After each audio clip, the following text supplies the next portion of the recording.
Now, the Trump administration says that it knows for sure who is responsible for the recent attack on Saudi Arabian oil facilities. Well, kind of. Try and decode these recent statements from the president. Mr. President, have you seen evidence, proof that Iran was behind the attack? Well, it's looking that way. We'll have some pretty good, we're having some very strong studies done, but it's certainly looking that way at this moment, and we'll let you know. As soon as we find out definitively, we'll let you know, but it does look that way. And then, just half a minute later. You said that you think that Iran is responsible for the attack. Do you think that I didn't say that. Why do you say that? I said that we think we know who it was, but I didn't say anybody. Just crystal clear. No ambiguity there, huh? Well, on Saturday, U.S. Secretary of State Mike Pompeo said that he was absolutely sure of who did it within hours of the attack. We call on all nations to publicly and unequivocally condemn Iran's attacks. The United States will work with our partners and allies to ensure that energy markets remain well supplied and Iran is held accountable for its aggression. So on Saturday, Iran absolutely did it. A few days later, well, we'll get back to you on that. Now, isn't it a little bit disturbing that the White House knows less about the attack as time goes on, not more? But we've been here before. On April 4th, 2017, there was a chemical incident in Syria.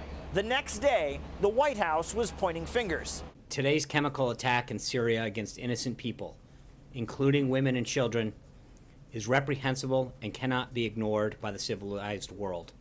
These heinous actions by the Bashar al-Assad regime are a consequence of the past administration's weakness and irresolution.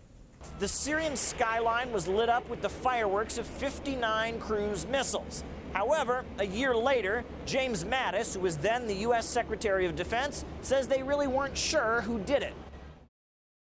We have other reports from the battlefield from people who claim it's been used. We do not have evidence of it. So, they had smoking gun evidence at first, but then they left it in the elevator, or they dropped it in the bus. I mean, these things happen, right? Remember back in February when a humanitarian aid truck was burned on the border with Venezuela? Mike Pence, the U.S. Vice President, spoke up immediately, saying who was to blame. The tyrant in Caracas danced as his henchmen murdered civilians and burned food and medicine heading to Venezuelans. Saturday was tragic for the families of those killed and suffering Venezuelans. But it was just one more day in Venezuela's journey from tyranny to freedom.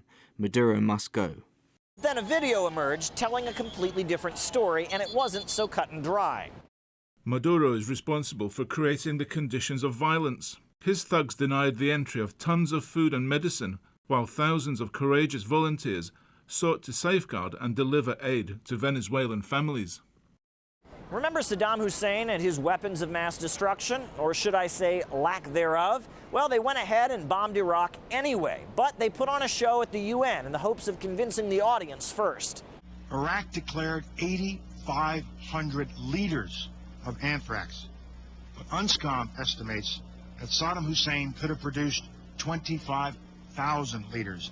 Whatever happened to the good old days of evidence, investigation, and solid proof? Now the rule seems to be act first, think later, and then justify your actions afterwards with 144 characters of tough talk on Twitter. Caleb Maupin, RT, New York.